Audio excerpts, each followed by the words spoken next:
Good morning, or depending when you're watching this, good afternoon, good evening, or good night. My name is Ross, and I was always told how to voice radio, so today I am showing you another new Lysander-themed card. That's right, ladies and gentlemen. Lysander is making another appearance in the upcoming Sun and Moon 6 Forbidden Light set, and just like the other cards we might be expecting, it's a little bit annoying. This time it's actually a Stadiums card called Lysander's Lab. Now, of course, we've already had Lysander Prism Star revealed, which allows you to move one card from your opponent's discard pile into their lost zone, a second discard pile from which nothing can be recovered, for every fire Pokemon on your bench, on your field in fact, so that includes your active. And we know we're getting a new Pyro that I profiled just yesterday, and although it's not a Lysander card, it does have Lysander in the artwork on the card, so I'm totally counting it. Of course, we've previously had the supporter card Lysander, which is one of these gusting effects that allows you to pull a Pokemon from the bench into the active, and we have previously had Lysander's trump card that means that both players shuffle their entire discards back into their deck other than Lysander's trump card. And I've made videos about this before, but long story short, it made Seismitoad EX completely and utterly over the top broken and got banned extremely quickly, but not quite quickly enough to not ruin UK Nationals 2015. But anyway, we have a new Stadium card, and according to Autobot Tesla, who I tend to trust on these matters, here's what it does. All Pokemon tools in play has no effect.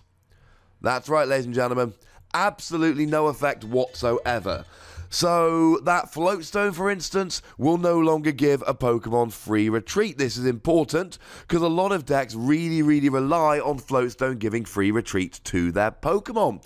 Take something like Golisopod, for instance. Now, this is a deck whereby you want to get into the active every turn so that your first impression does 120 damage rather than the base damage of 30. And what these decks often do is use Floatstone to give themselves free retreat, so that they can retreat into a new Golisopod and off they go. Can't do that, ladies and gentlemen, because tool effects are cancelled. How about Fighting Fury Belt, a really nice tool that we often see on Pokemon like Buzzwole, for instance, which it's only for basic Pokemon, but it puts your HP up by 40, while meaning that you do an extra 10 damage for all of your attacks. The extra damage is nice, but what's really good about Fighting Fury Bout is the extra HP it gives. So maybe you hit a Buzzwole for 190 and it's not KO'd because, well, it's got a Fighting Fury Bout. It means that at any point in the rest of the game, unless that Buzzwole plays something like an Ace Roller to pick it up and heal it, you can just play down a Lysander's Lab. As soon as you play down Lysander's Lab, that Fighting Fury Bout all of a sudden has no effect. Buzzwole goes down to 190 HP, down to 190 HP, and then get instantly KOs. Or how about our old friend Choice Band?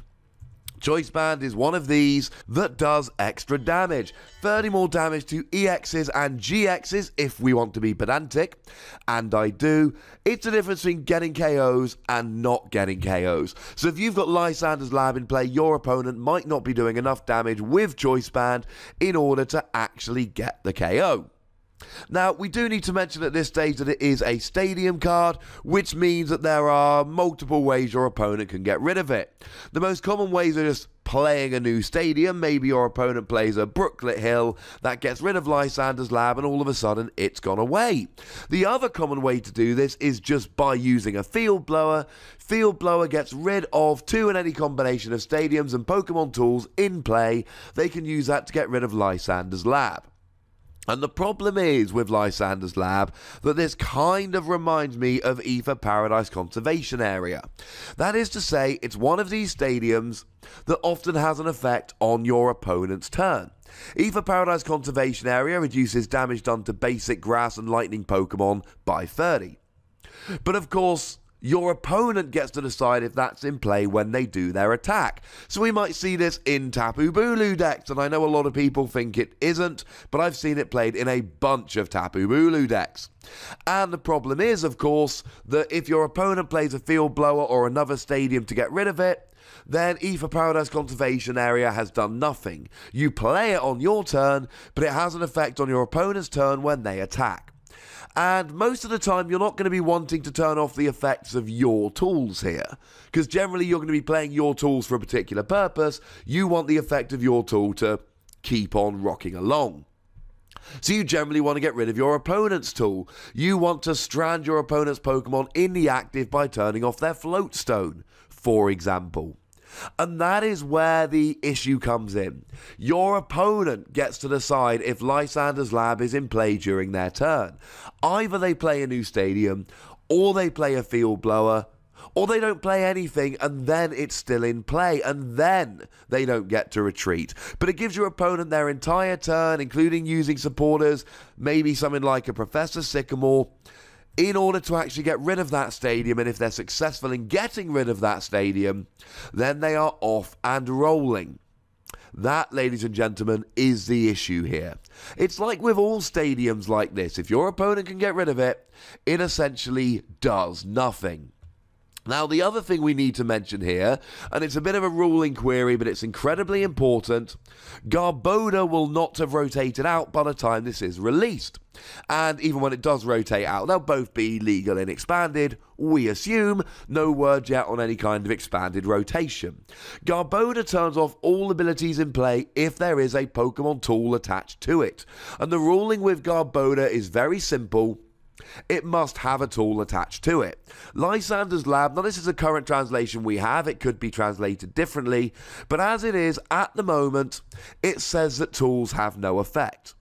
But the tools are still on the field. So if Garbodor's got a floatstone attached to it and a Lysander's Lab comes into play, that floatstone doesn't have an effect.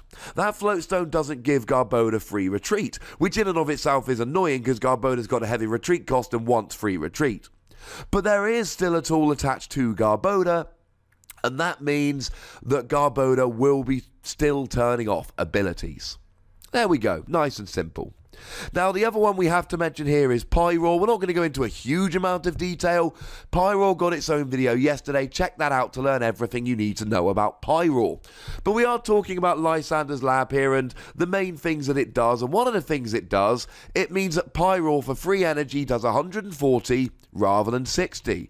If Lysander's Lab is in play, you do 140. And as I mentioned yesterday, that means you're doing a whole bunch of damage, so Solgaleo, assuming the weakness is still there, check yesterday's video for more on that, will go down. It means with a choice band, you are taking down a Tapu Lele. It means that you hit the numbers much, much better. So if you are playing Pyroar, Lysander's Lab has a much, much better effect than it usually does, and it does become pretty much a you've got to play it kind of stadium. Of course, the other thing we should mention here is Metal Frying Pan. This is a tool which is coming out in the very near future, and Metal Frying Pan, when attached to a metal Pokemon, means that it has no weakness and reduces damage done by 30. This is very nice indeed, and this is one of the examples of when you can use Lysander's Lab and it's not up to your opponent. You put it down, you turn off Metal Frying Pan, and then you hit for weakness and it's not reduced by 30. So as much as I said earlier in the game that a lot of the main tools you want to turn off for your opponents, and it really is on them to say whether it's in play, there are examples like Metal Frying Pan where you want to turn off their tool on your turn to take advantage. It's not as bad as Ether Paradise Conservation Area in this regard, because like I've said, there will be turns where you want to turn off your opponent's tool to give yourself an advantage, and this comes in beautifully there. I think this is a fairly standard free Wossie card. It's not a card that's going to see a huge amount of play in every deck, but it is the kind of card that you will want to pop in your binder because maybe you want to put it into a deck here and there. Maybe it's going to see some use, and that, ladies and gentlemen, is pretty much the definition of a free Wossie card. But as always, I want to hear from you guys. Tell me what you think about this particular card in the comment section. Go nuts! But remember to be nice. Make sure you like this video, subscribe to this channel, follow me on Twitter at @TheWossie, and Twitch for some live action at twitch.tv/PTCGRadio. If you want to support the channel, get some bonus podcasts, demand that I make a particular video, or anything along those lines, then head yourself over to patreon.com/PTCGRadio, where you can do this.